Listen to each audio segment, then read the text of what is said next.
Hello once again and welcome. My name is Leander Kandier. Welcome to Issues Pane Nyaya, and this is the series that we term Out of the Mouths of Men. It is saddening that we continue getting reports of men who have taken their own lives, men who have decided to give up on life, and men who continue to get into all sorts of problems. But maybe the issue is we're not talking enough as men, or we're not talking enough to men or about men. So this is why Issues Pane Nyaya decided to introduce Out of the Mouths of Men, so that we hear from the men themselves.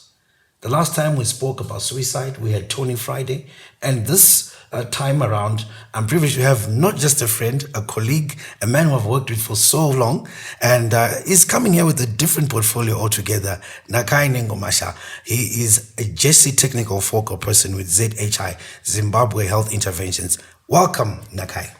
Thank you, Like. It has been long, but good to see you. Absolutely. And welcome. Thank you so much for the invitation. Yes, this topic is very interesting, and I hope we'll be able to talk about some of the things that men are facing. Absolutely. Like you said, the Gender Equality and Social Inclusion Technical Person for Zimbabwe Health Intervention. And this, the Dreams Rise program, which is looking with adolescent girls and young women in terms of looking at how we can reduce HIV, and we're working in 11 districts. Above all, my role really is to look at how do we work with men in terms of working with men as leaders. We have some men who are traditional leaders, men who are leaders in community. What is their contribution in reducing HIV to young people, adolescent and young people? As you realize, the trajectory in our country is that from 10 to 24, in terms of HIV, the rates are too high among adolescent and young women than adolescent and young men. Wow. Mainly because there is an issue of intergenerational relationships that happens with men of our age. Sure. And then they get HIV. But the trajectory changes after that, because when they want to get married now, they will marry the people of their age. Then they will get the HIV. So you realize that HIV also among men in their 30s to their 40s is a bit high. So, it's around that. So we're trying to work with communities, trying to work with community structures, challenging social norms, challenging these behaviors, and seeing how best can we come up with social contracts to make sure that girls are in school, boys are engaged, men are involved, so that we can curb the issues of GBV and HIV. Interesting, Nakai, and a lot of work has been done towards HIV, and we continue wanting to talk about HIV. I think with the amount of work that has been done towards HIV, I would dare say the younger people might not quite understand how serious HIV still is, because when we grew up, HIV, in fact, we called it AIDS. Yeah, we referred to it as AIDS, and we were diagnosing with our eyes and everything. But it's good that ZHI is still on the issue of HIV, and especially focusing on men. But having invited you here, I also know that you've dealt with a lot of issues concerning men. Yes. Now, I want to take you back a little bit, Nakai, and talk about boys and men. You spoke about boys and men in this whole HIV matrix. But let's talk about raising a boy into a man, right? The expectation is that boys into men are supposed to lead. They're supposed to be strong. They're supposed to be fearless. Now, how true is this expectation? Is that what boys are when we look at the new age boy? Okay. I think the challenge is that the question is who sets that bar? So the social expectation, the societal expectation is that men need to be strong, they need to be decisive, They need to be. So that social, to live up to that standard, I think the standard is too high. If I was going to draw, I would say, or come up with a model, I would say, we have our norms and values at the other end. And our norms and values are supposed to give us what I call an ideal world. Sure. So this is our expectation. A man is supposed to do this. They're supposed to be decisive. They're supposed to make decisions. They're supposed to be strong. They don't cry. And that is supposed to give us an ideal world. But if we come down to our reality is we have a brutal world. We have a brutal world where men are now hooked on drugs to meet, because maybe we have failed to meet the standard, we have failed to meet the expectation, so now we hook ourselves to drugs. We are involved in issues of GBV. We are involved in risky behaviors. We become very loose because the standard is very high. So where do we come? I would then say, introducing between these two trajectories, the issues of the social expectation, our values and norms, and our reality. We need to breach and say, how do we create a better world? A better world starts with what we are doing now. When we start to say, okay, let's debunk, let's relook at our standard about masculinity, our definition of masculinity. Is it really helping anybody? Is it not too high for everybody and putting everybody under pressure? So when we then say that, then we raise boys looking at that, and maybe we might need to reduce our standards. Or maybe we might just need to say, this standard is not attainable. One of the biggest challenges, if you're speaking to a woman, and sometimes they're just sharing, oh, I'm having these challenges, or I'm facing this. As a man, the first thing you do is you start to give solution. Oh, they do this. Because we were socialized to be giving solutions. Are we the solution givers? Or sometimes when you talk to them, the female will tell you, no, you know what? I just needed someone to listen. I'm not looking at the answers, but because of our world, we're supposed to give answers. We're supposed to lead. We're supposed to be the ones and that there's pressure. Issues, yeah. Let me just say this as I end this, to say there's also pressure around issues of breadwinner status. Absolutely. Now that kills us. We're living in Zimbabwe where, sometimes it's not easy to win bread. And maybe women are now winning bread. Do you remain a man? Absolutely. Nakai, I think you've just touched on the next thing that I was going to talk about. The boy and the men against an emancipated and an empowered woman. That matrix, is it balancing? Is it coming out? What are you noticing? Dealing with an empowered woman is not easy, especially when you are not transformed. Transformation and empowerment works together. Wow. So you need to be transformed from this social norm I'm talking about with the high expectation and begin to say, women are human beings. They can lead. I think one of the things that I need to mention is that men are not supposed to be anything else. They're just supposed to be human. Wow. We're just supposed to be human beings. Does the world allow us to be? If we become human beings, we can begin to deal with issues. Wow. What do human beings go through? Human beings go through failures. Human beings have some areas that they are not strong. Human beings have feelings.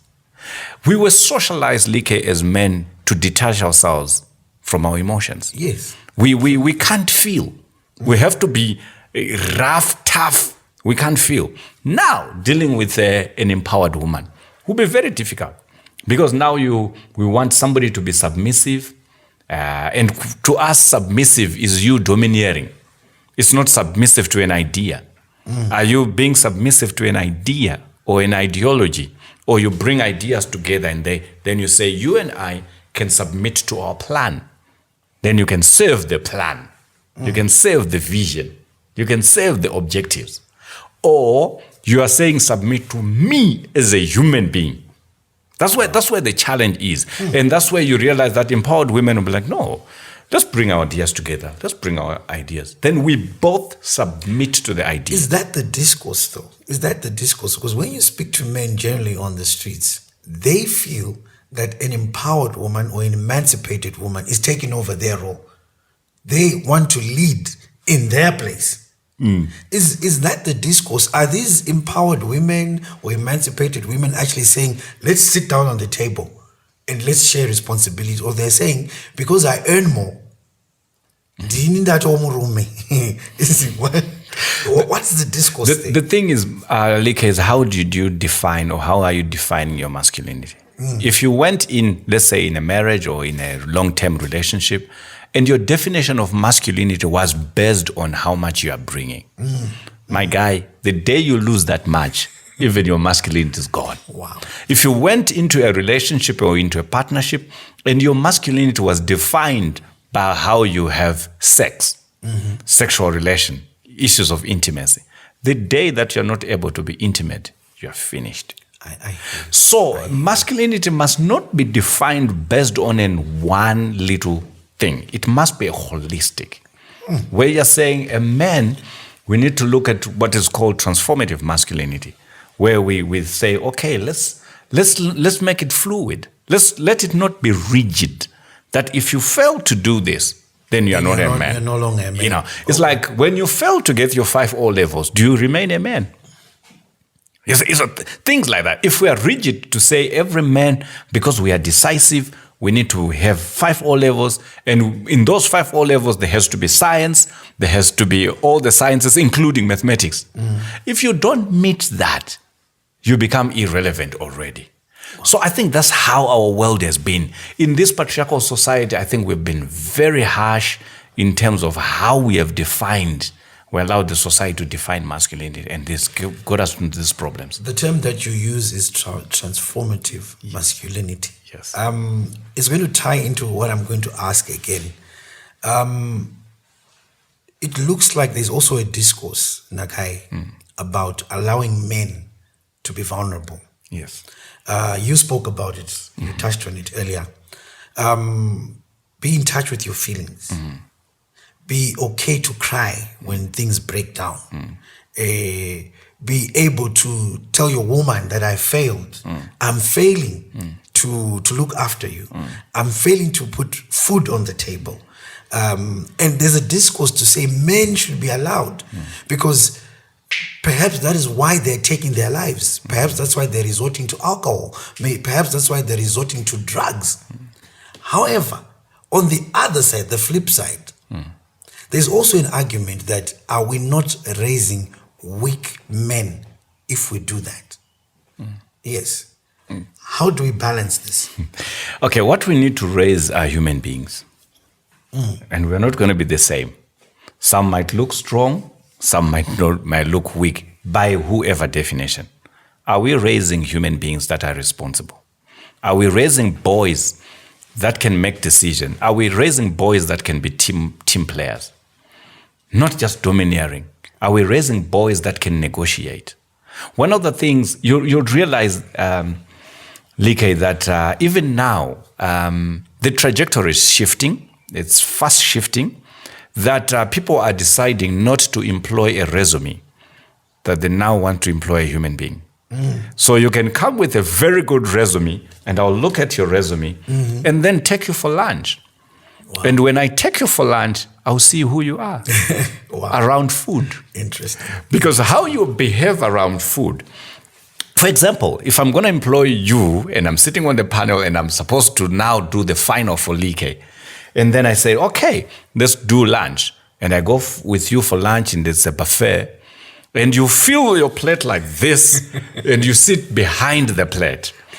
And you're kind of a guy that when your plate is there, you start adding salt before testing. I know very well, if we give you a managerial position, you're all going to change things without testing what is there. Wow. But, and this is a human being. It's a character now. So the fact that people are saying, are we not raising weak men?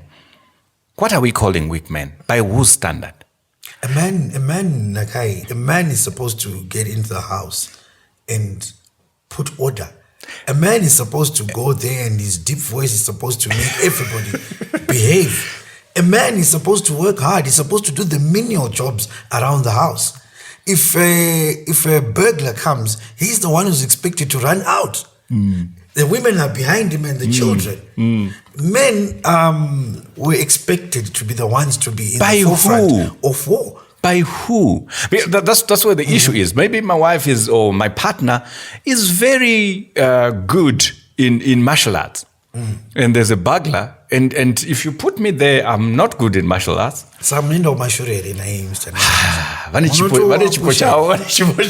But I know in our context it's not like that. So we end up doing risky things. For example, for example, some of the risky things. I go with you and we go out, we're having drinks as boys. And then I bring someone. Yeah. You know that person is not my partner. You don't even know where I picked the person, but the person have brought someone else. So there are two. The chances that you are going to spend time with the other person are even high. You might actually do risky things with someone you don't know just because we are in a company of people. So you realize that the trajectory is there's a lot of peer pressure also around men. There's a lot of social expectation that we are not going to meet.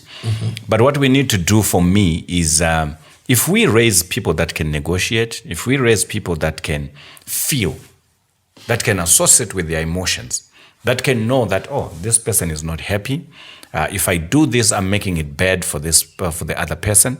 I'm a human being. I need to connect with feelings. I need to connect with how people feel, and also make sure that whatever I do, I'm not marginalizing, I'm not making it worse for them. I'm creating a space where we can negotiate, talk, and it's an issue of ideas. Let's say, for argument's sake, discussions like these ones and other ones that I know you're doing and most other people are doing, let's say we end up convincing men to be that vulnerable and bring issues to the table. I see a problem where we still have a problem because the expectations are really not coming from the men. They're coming from the women. I'm sure you've seen on social media, there was a lady who actually came out and said, "Muruma hafana kunwirira man. Muruma anofana kunwirira dikita." You understand? You understand? And then when something happens, or maybe there's some chaos in the city center, the first people that you hear saying is, it's the women who are saying that. So I'm saying, let's say for argument's sake, that the men agree to what you're talking about. How then do we deal with the women to make them understand that it's okay? Because I remember we had this discussion on radio one time, and most of the women said, "Ina ndidi murume anochema." Kana achida uchema ngaacheme in private. Asawe pamberi pangu achita kuti ndatadza inini. Zviri kundiremera. So there's a whole society of women who are not for that. Yeah. I think what we need to do together is to dismantle patriarchy. Okay, I'll say this statement here. Patriarchy does not really favor men all the time. Men are also victims of patriarchy. Wow. That's why I told you an example earlier to say if I have somebody here with me, you might end up being there. There's a social expectation if murume akaenda kubawa nofana kutanga munhu anongonyadzira so anotanga asina kahunu so anoita kunge anongonyenga kana kuti asina kunyatso then you fit in the what is there. If you don't, then they'll start to look at you. Zagaita says, is it right? So what we need to do is together with women look at patriarchy, because our enemy is not each other.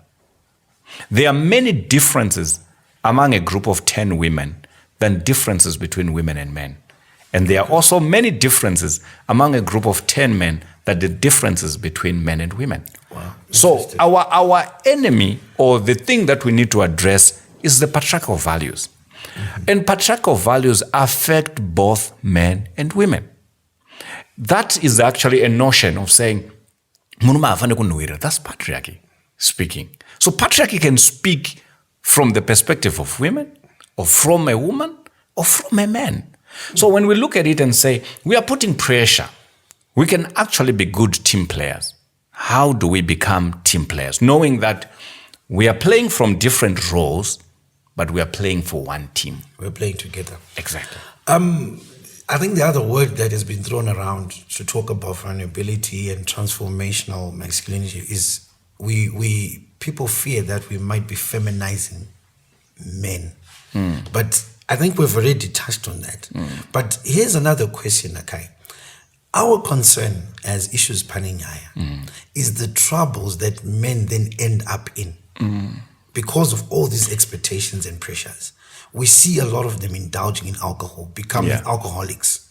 Some now, with the influx of drugs in Zimbabwe, they end up being addicts and on the streets. They can't even take care of those families anymore because they were trying to run away from these pressures. Unfortunately, suicide is on the rise. I will tell you as we speak, just on Monday, there was a news item about a man who took his own life. The Monday before that, with my own eyes, in the Borodo area, someone had taken their own life on a tree. And I'm saying these are just two incidences within a week. And we hear more of this happening to men because of these pressures. Do you think coming to the table and allowing men to be vulnerable can possibly see men a reduction in them becoming alcoholics, in them becoming drug addicts, or even taking their own lives? Do you think that will take off the load off their back if they're allowed to cry, if they're allowed to talk, if they're allowed to engage, if they're allowed to say, look, tataza? Yes, I think that will actually work. But we need to take it into context. Because if we just say men be vulnerable, and they go to women and say, I've been told to be vulnerable, now I'm vulnerable. Okay. You have laughed. They might get that laugh. We might get a backlash. Maybe what we might need to do is to create safe spaces for men to go and air your vulnerability. Like what we are doing now. Then I say, guys, I'm struggling with alcohol. I'm struggling with, I can't now sleep. When I just need to sleep, I have to drink 2 or 3. And I'm realizing now that I drink every day. And if I get an opportunity even at work, now I'm realizing it's affecting my social life. And I'm talking to other men and someone will say, you know what? I faced it and I stopped this. When my son failed, or when my son impregnated somebody when he was 16, I faced this. Or when I lost my job, I faced this. So when men start to talk in their spaces, we can realize that it's common among men. Some of the complications you think, Like, are for you, when you speak to other men in those spaces, you realize that, we are facing the same. When we do that, we become vulnerable to each other. We become each other's keepers. If I become my brother's keeper, if I look up to you now, I know I need to call Like maybe after every 2 days to just check on him because I know the issues that he's going through. Then I would just say, how are you doing? Let's just have 30 minutes. Then 30 minutes, we're just talking, how are you doing? Are you okay? There's a program that I went one time. I was doing a research, and they do with rehabilitating people that are alcoholics. So when I got there, because I was told you're not an alcoholic, you're not allowed to speak. So my whole research was through observation. And one of the things that I learned from there was that space actually brought more transformation by them talking to each other. Okay. Because they believe that it's only an alcoholic that can speak to another alcoholic. They understand. And they understand each other. And they can celebrate 60 days of not drinking, and they can clap hands, which I would not understand. They can talk about what they call dry drinking, where you just sniff but you're not drinking. Okay. When you're, as you are rehabilitating, but by doing that, it's their own space. And because it's their own space, there's a lot of transformation. So there's a lot of change. It's a safe space. So men, if we get our safe spaces for boys, safe spaces for men. We are just talking about these issues that leads to suicide. We haven't talked about other expectation of men. Men now when you're a grown-up man, you need to marry. And now bas mara unorora ne. Utarisirwa na tete vari kutoti wa 29 hausati warora iwo wa 29 hausati mbobata payslip. And now you're expected to marry, and this person wauri kuita marry pamwe akatombobata payslip anotosevenza. How then do you balance it? Wakubva kuti ndonofanira kulidha imba yako, unofanira kutungamira imba yako. And then we bring issues of religion. Religion then comes in, And they say, oh, Like, you're not just a man, you're a man of God. We are making it even worse for you. How does a man of God behave? What does that mean? What does that even mean? So you're dealing with complex issues. So, Nakai, how, from your observation and the work that you're doing, how would you say the average Zimbabwean man is dealing with all these pressures, the economy, the expectations, the money, the social media? How would you say generally the man is dealing with these pressures? We're not doing well. We're not doing well. That's why we're now in drugs. That's why we are now alcoholics. We have just changed the word from beer to drinks. And we know what drinks are now. What drinks are just about drinks. Yeah. So we are not doing well. We end up, that's why you end up seeing men in their 50s walking around with 19-year-olds. It's a sign that something is not right. Because now you need somebody that can just listen to you. There's also a trajectory where men in town, they prefer now to go to the rural area. So it's now coming in now. But these are older men that are taking advantage of somebody maybe who is not, who doesn't have that level of exposure. Because it's easier to your ego in the right way. When now to go to somebody who is up there or at your level, ego in a right way. So we are losing it somewhere. We are not doing very well. Okay. Yeah. All right. I think just to end off our discussion, time is never on our side. Yes. As ZHI, so what health complications do we now see on the rise because of this inability to deal with these pressures? Okay. When we talk about men, we resort to different things. I know I talked about alcohol and all that. Some resort to food. You realize that we just start eating. Yeah, because we would love to deal with things with Singatauri. I used to have a colleague that I used to work with who would say, I would rather deal nemombe nembudzi Singatauri than human beings. Wow. So it's also we resort to things with Singatauri. So we can resort to food, and high cholesterol kind of foods, obesity among men. There's an increase because of some of these, and we get heart diseases, diabetes, and one of those substance use. It's one of those things, effects that are there, and HIV is still there. Use of HIV, mental health, issues of depression among men. And remember, men have a low and a poor health-seeking behavior. Absolutely. On our own, which we need to challenge. There's no harm in your 40s to go for a prostate check. There's no harm. But we don't go because we have a low and poor health-seeking behavior. So these are some of the complications when they come. And because of stress, you realize that we have men that are having LED, erectile dysfunction, because of pressures. We know erectile dysfunction is there, but because of pressures, somebody in their 20s, 30s, they can have it. Pressure from work or pressure to measure up. And I just want to say, men, it's high time we start to live for us and not try to live for the world. Okay. Because when we want to impress the world, when we want to impress everyone around us, we get under pressure. And that pressure, we might not be able to handle it. Nakai Nengomasha from ZHI, thank you very much for taking time. It's been a while, but we always get to speak about these issues because we want better men. We want better societies. We want better families. We want a better nation. So thanks again, once again, Nakai, for taking time to speak to us about men on the show, Out of the Mouths of Men. Thank you so much, Leke, and thank you, everybody. Well, it's been another edition of Out of the Mouths of Men. We were speaking to Nakai Nengomasha. There are lots of issues coming out there. Let's continue discussing. Let's continue engaging. Because like we said, we want better men. Out of the Mouths of Men returns next time. Stay tuned.